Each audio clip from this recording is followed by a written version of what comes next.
Hi friends, ಎಲ್ಲರಿಗೂ ನಮಸ್ಕಾರ. ಮಂಜು ಕ್ರಿಯೇಟಿವ್ಸ್ಗೆ ಸ್ವಾಗತ. ಇವತ್ತು ಇನ್ನೊಂದು ಬ್ಲೌಸ್ ಡಿಸೈನು, ಅದು ಕೂಡ ಜರ್ದೋಸಿ ಒಂದು ಯೂಸ್ ಮಾಡಿಕೊಂಡು ಹಾಕುವಂತಹ ಬ್ಲೌಸ್ ಡಿಸೈನ್ ಆಗಿರುತ್ತೆ. ಹಾಗಾಗಿ ಕೊನೆ ತನಕ ನೋಡಿ, ಮಧ್ಯದಲ್ಲಿ ಸ್ಕಿಪ್ ಮಾಡಬೇಡಿ.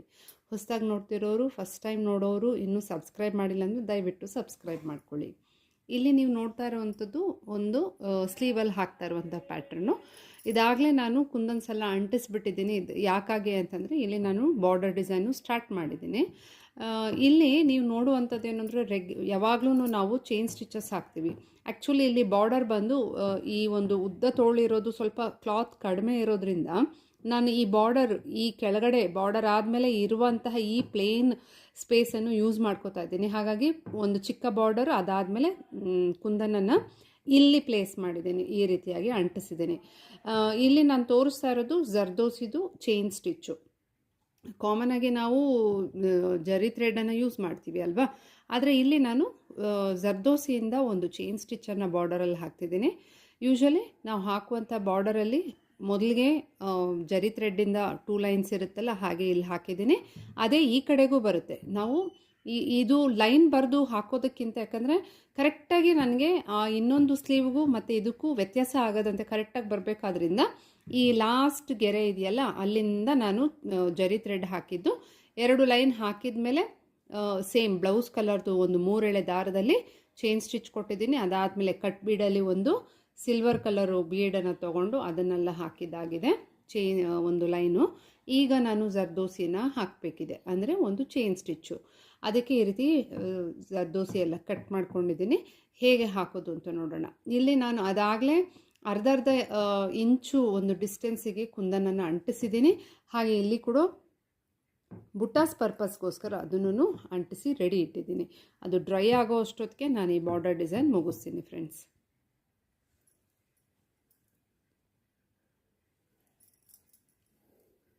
ಒಂದರೊಳಗಿಂದ ಒಂದು ಹಾಕ್ಕೊಂಡು ಹೋಗಿದಾಗ, ಅಥವಾ ಸ್ಪ್ಲಿಟ್ ಚೈನ್ ಸ್ಟಿಚ್ ಅಂತ ಹೇಳ್ತೀವಲ್ಲ, ಅದನ್ನು ನಾವು ಕೂಡಿಸ್ಕೊಂಡು ಹೋದಾಗ ಈ ರೀತಿ ಜರ್ದೋಸಿ ಒಂದು ಚೈನ್ ಬರುತ್ತೆ ನೋಡಿ. ಜರ್ದೋಸಿಯನ್ನು ಸೇರಿಸಿದ ಮೇಲೆ ಇದನ್ನು ಜಸ್ಟ್ ಈ ರೀತಿ ಕರೆಕ್ಟಾಗಿ ಬೆಂಡ್ ಮಾಡಿಕೊಂಡು ತುದಿಯಲ್ಲಿ, ಅಂದರೆ ಸೆಂಟರಲ್ಲಿ ಲಾಕ್ ಮಾಡಬೇಕು. ಮತ್ತು ಇದರ ಒಳಗಿಂದನೇ ಮತ್ತೆ ಏನು ಮಾಡ್ಕೋಬೇಕಾಗತ್ತೆ, ನಾವು ಸೂಜಿನ ಮೇಲಕ್ಕೆ ತೊಗೊಂಡು ಇನ್ನೊಂದು ಜರ್ದೋಸಿನ ತೊಗೋಬೇಕಾಗತ್ತೆ ಈ ರೀತಿ. ಮತ್ತು ಈ ಜರ್ದೋಸಿ ತೊಗೊಂಡಿದ ತಕ್ಷಣ ಪುನಃ ನೋಡಿ, ಇಲ್ಲಿ ದಾರ ಮೇಲೆ ಬಂತು, ದಾರ ಮತ್ತೆ ಕೆಳಗೆ ಇಲ್ಲೇ ಹಾಕ್ತೀವಿ. ಆ ಲೂಪ್ ಒಳಗೆ 2 ಬಾರಿ ನಾವು ಈ ರೀತಿ ಹಾಕ್ತೀವಿ. ಇದನ್ನು ಈ ರೀತಿ ಹಿಡ್ಕೊಳ್ಳೋದು ನೋಡಿ, ಈ ಥರ ಲೂಪ್ ಬರುತ್ತೆ. ಈಗ ಇದನ್ನು ಬೆಂಡ್ ಮಾಡಿ ಕರೆಕ್ಟಾಗಿ ಮಧ್ಯೆ ಲಾಕ್ ಮಾಡಬೇಕು ಈ ರೀತಿಯಾಗಿ. ಇದು ಲಾಕ್ ಆಯ್ತಲ್ಲ, ಈ ಥರ ನಾವು ಒಂದೊಂದು ಬಿಡಿ ಬಿಡಿ ಒಂದು ಲೇಸಿ ಸ್ಟಿಚ್ ಆಗಿರ್ಬೋದು, ಅಥವಾ ಸ್ಪ್ಲಿಟ್ ಚೈನ್ ಅಂತ ಹೇಳ್ತೀವಲ್ಲ, ಅದನ್ನು ಒಂದರೊಳಗೊಂದು ಹಾಕ್ಕೊಂಡು ಹೋದಾಗ ನಮಗೆ ಈ ರೀತಿಯಾಗಿ ಜರ್ದೋಸಿ ಇದು ಒಂದು ಚೈನ್ ಸ್ಟಿಚ್ಚು ಬರ್ತಾ ಹೋಗುತ್ತೆ. ಇದು ಅಷ್ಟು ತುಂಬ ಚೆನ್ನಾಗಿರುತ್ತೆ. ಕಟ್ ಮಾಡುವಂಥದ್ದು ಮಾತ್ರ ಕರೆಕ್ಟು ಕಟ್ಟಿಂಗ್ ಇರಬೇಕು. ಆವಾಗ ಈವನ್ ಆಗಿ ಒಂದು ದೊಡ್ಡದು ಅಥವಾ ಒಂದು ದೊಡ್ಡದಾಗಿ ಉದ್ದಕ್ಕೆ ಅಥವಾ ಒಂದು ಚಿಕ್ಕದು ಆ ಥರ ಬರ್ದಿರ, ಇದು ಸೇಮ್ ಒಂದೇ ಅಳತೆಗೆ ಬರ್ತಾ ಹೋಗುತ್ತೆ. ಈ ರೀತಿಯಾಗಿ ನಾವು ಇದನ್ನು ಕಂಪ್ಲೀಟ್ ಮಾಡಿಕೊಂಡು ಬಾರ್ಡರ್ ಈ ಕಡೆ, ಅಂದರೆ ನಾನು ಇಲ್ಲಿ ಏನೆಲ್ಲ ಹಾಕಿದ್ನೋ ಇದಾದಮೇಲೆ ಜರ್ದೋಸಿ ಆದಮೇಲೆ ಅದೆಲ್ಲ ಈ ಕಡೆನೂ ಬರುತ್ತೆ. ಅದೆಲ್ಲ ನೀವು ನೋಡಿರ್ತೀರ ಸುಮಾರು ವೀಡಿಯೋಸಲ್ಲಿ ನಾನು ತೋರಿಸಿರೋದ್ರಿಂದ, ಇದರಲ್ಲೇ ನಾನು ಇದು ಹೊಸದಾಗಿ ಹಾಕ್ತಾಯಿದ್ದೀನಿ ಅಂತ ಹೇಳಿ ಇದನ್ನು ನಾನು ಎಕ್ಸ್ಪ್ಲೇನ್ ಮಾಡ್ತಾ ತೋರಿಸಿರೋದು. ನೆಕ್ಸ್ಟ್ ಇದು ಕಂಪ್ಲೀಟ್ ಆದಮೇಲೆ ಹೇಗೆ ಬುಟ್ಟಾಸು ಅಥವಾ ಈ ಬಾರ್ಡರ್ ಡಿಸೈನ್ ಇದನ್ನೆಲ್ಲ ಹಾಕ್ತೀನಿ ಅನ್ನೋದು ತೋರಿಸ್ತೀನಿ ಫ್ರೆಂಡ್ಸ್. ಈಗ ಬಾರ್ಡರ್ ಆಗಿದೆ. ಈಗ ನೆಕ್ಸ್ಟು ತಿಲ್ಕದ ಶೇಪ್ ಕುಂದನ್ಗೆ ಸ್ವಲ್ಪ ಡಿಫ್ರೆಂಟಾಗಿ ನಾನು ಇಲ್ಲಿ ವರ್ಕ್ ಮಾಡ್ತಿದ್ದೀನಿ.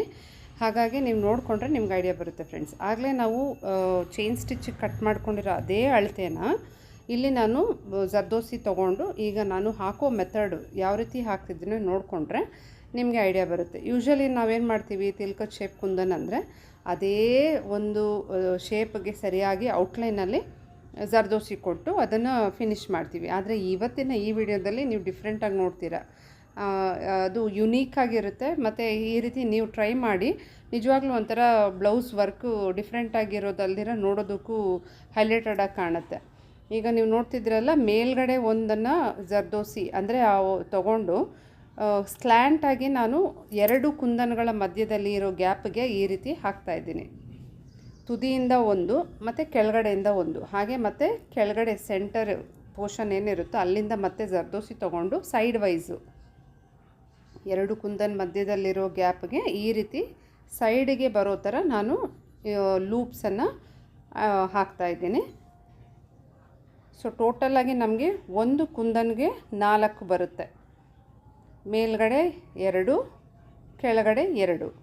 ಈ ರೀತಿಯಾಗಿ ಹಾಕುವಾಗ ಒಂದು ಪ್ಯಾಟ್ರನ್ ಫಾರ್ಮ್ ಆಗುತ್ತೆ ಫ್ರೆಂಡ್ಸ್. ಈಗ ನೋಡುವಾಗ ನಿಮ್ಗೇನು ಆ ಥರ ಅನಿಸಲ್ಲ, ನಾರ್ಮಲ್ ಒಂದು ಡಿಸೈನ್ ಇದ್ದಂಗೆ ಅನಿಸುತ್ತೆ. ಬಟ್ ಇನ್ನೊಂದು ಇವಾಗ ಒಂದು ಕಂಪ್ಲೀಟ್ ಆಯಿತು, ಈಗ ಪಕ್ಕದಲ್ಲಿರೋ ಕುಂದನ್ಗೂ ಇದೇ ಪ್ಯಾಟರ್ನ್ ಹಾಕುವಾಗ ನಮಗೆ ಡಿಸೈನ್ ಬರ್ತಾ ಹೋಗುತ್ತೆ. ಈ ರೀತಿಯೂ ನೀವು ಟ್ರೈ ಮಾಡ್ಬೋದು. ಯೂಶ್ವಲಿ ನಾವು ಹಾಕೋ ರೆಗ್ಯುಲರ್ ಮೆಥಡ್ಗಿಂತ ಇದು ಭಿನ್ನವಾಗಿರೋದಲ್ದಿರ ನೋಡೋಕ್ಕೂ ಚೆನ್ನಾಗಿ ಕಾಣುತ್ತೆ.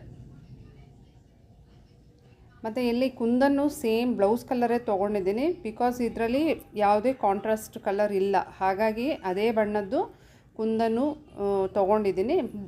ಬಾರ್ಡರ್ ನಿಮಗೆ ಇದಾಗಲೇ ಕಾಣ್ತಿದೆ ನೋಡಿ, ಸಿಲ್ವರ್ದು ಜರಿ ಇರೋದ್ರಿಂದನೇ ಸಿಲ್ವರ್ ಬೇಸ್ಡ್ ಒಂದು ಜರ್ದೋಸಿನ ನಾನಿಲ್ಲಿ ಯೂಸ್ ಮಾಡ್ತಿರೋದು. ನೋಡ್ತಾ ಇದ್ದೀರಲ್ಲ ಫ್ರೆಂಡ್ಸ್. ಈಗ ಮಧ್ಯದಲ್ಲಿ ಫ್ಲವರ್ ಮೋಟಿವ್ ಥರ ಬರುತ್ತೆ ಡಿಸೈನು, ಮಧ್ಯದಲ್ಲಿ ಒಂದು ಬೀಡನ್ನು ನಾನು ಹಾಕಿದ್ದೀನಿ. ಇದೇ ರೀತಿ ನಾವು ಬಾರ್ಡರ್ ಹಾಕ್ಕೊಂಡೋದ್ರೆ ನಮಗೆ ಈ ಒಂದು ಪ್ಯಾಟ್ರನ್ ಕಂಪ್ಲೀಟ್ ಆಗುತ್ತೆ. ನೋಡ್ತಾ ಇದ್ದೀರಲ್ಲ, 4 ಪೆಟಲ್ ಮಧ್ಯದಲ್ಲಿ ಕುಂದನ್ ಬಂದಿರೋ ಹಾಗೆ ಕಾಣುತ್ತೆ, ತುಂಬ ಚೆನ್ನಾಗಿ ಕಾಣುತ್ತೆ ಫ್ರೆಂಡ್ಸ್. ಇದು ಇದೇ ರೀತಿ ನೀವು ಟ್ರೈ ಮಾಡ್ಬೋದು. ಇನ್ನಷ್ಟು ಈ ರೀತಿಯ ಹೊಸ ಹೊಸ ಪ್ಯಾಟ್ರನ್ಸ್ ಹಾಕೋದು ಅಥವಾ ಐಡಿಯಾಸು ಹೇಗೆ ಮಾಡ್ಬೋದು, ಬಿಗಿನರ್ಸ್ಗೆ ತುಂಬ ಯೂಸ್ಫುಲ್ ಆಗಿರುತ್ತೆ ಈ ಥರ ವೀಡಿಯೋಸೆಲ್ಲ. ಹಾಗಾಗಿನೇ ನಾನು ಎಕ್ಸ್ಪ್ಲೇನ್ ಮಾಡ್ತಾ ವೀಡಿಯೋಸನ್ನು ತುಂಬ ಹಾಕ್ತಾ ಇರ್ತೀನಿ, ಶೇರ್ ಮಾಡ್ತಾ ಇರ್ತೀನಿ. ತುಂಬ ಜನ ವಿಡಿಯೋ ನೋಡ್ತೀರಾ, ಆದರೆ ಸಬ್ಸ್ಕ್ರೈಬ್ ಮಾಡೋದೇ ಇಲ್ಲ. ದಯವಿಟ್ಟು ಸಬ್ಸ್ಕ್ರೈಬ್ ಮಾಡಿಕೊಂಡ್ರೆ ನಾನು ಇನ್ನಷ್ಟು ವೀಡಿಯೋಸ್ ಈ ರೀತಿಯದ್ದು ವೀಡಿಯೋಸ್ನ ಅಪ್ಲೋಡ್ ಮಾಡೋಕ್ಕೆ ನನಗೂ ಒಂದು ಹುರಿದುಂಬಿಸ್ದಂಗೆ ಆಗುತ್ತಲ್ವ.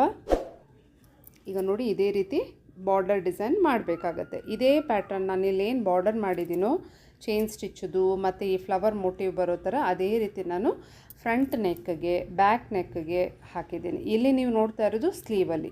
ಮತ್ತು ಕೈಗೆ ಬುಟ್ಟಾಸು ಪುಟ್ಟ ಪುಟ್ಟದಾಗಿ ಅಲ್ಲಲ್ಲಿ ಗ್ಯಾಪ್ಗೆ ನಾನು ಕುಂದನ್ ಅಂಟಿಸಿ ಬಿಟ್ಟಿದ್ದಲ್ವ, ಅದಕ್ಕೂ ಸಹ ನಾನು ಸೇಮ್ ಪ್ಯಾಟರ್ನಲ್ಲಿ ಈ ರೀತಿ ಹಾಕಿದ್ದೀನಿ ಫ್ರೆಂಡ್ಸ್.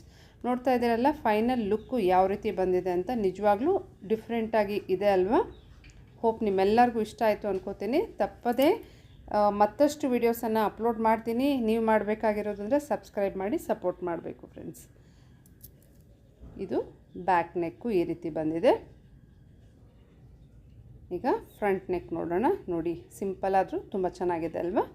ಓಕೆ ಫ್ರೆಂಡ್ಸ್, ಎಲ್ಲರಿಗೂ ಒಳ್ಳೆಯದಾಗಲಿ. ನೆಕ್ಸ್ಟ್ ವೀಡಿಯೋದೊಂದಿಗೆ ಭೇಟಿ ಆಗ್ತೀನಿ. Bye friends.